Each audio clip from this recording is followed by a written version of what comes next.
अक्षय तृतीया जेहेतु आमर बड़ पर्व चाषी मानकर बड़ पर्व यही दिन में ही आज आम अक्षिमुठी अनुकूल कले प्रभु जगन्नाथ माँ लक्ष्मीकर गोटे आशीर्वाद हुए और चाषी तार भल फसल पाए तेणु नीलाचल कृषक महासंघ जो गठन होती आज 41तम अक्षय तृतीया उत्सव पालन होमें आज पुरी जिलार बा ओडिशार समस्त चाषी नेता और चाषीर कर्मी मैंने एकाठी होइछु यह आम अति उत्सव मुखर भाव पालन करें जे पुरी जिले और राज्य में कृषि केमी आगू भल भाव विकास हम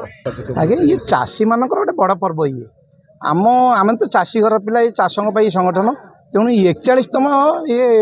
कृषक महासंघ ये चाषी संगठन ये हूँ आम वार्षिक उत्सव प्रति वर्ष महासमारोह आपण मैंने देखुं आम ये पर्वटी पालू कारण आम जेहेतु चाषी संगठन और चाषी मानक ये संगठन तेणु चाषी मानक जहाँ दरकार चाषी जो पर्वपाणी यहाँ मुख्य समाज जेहेतु ओडिया मानकर एवं पुरी जगन्नाथ रथ अनुकूल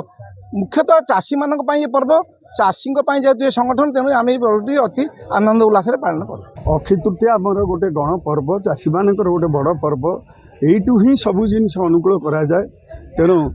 आगामी वर्ष भल चाष हम से कामना करी आम ठाकुर पाखे ग्रामदेवी पाखे पूजा अर्चना करी या अनुकूल करमी आगामी कौन बाधा निर्विघ्न आम चाष कार्य करें यही दिन भी प्रभु जगन्नाथ आम बड़ ठाकुर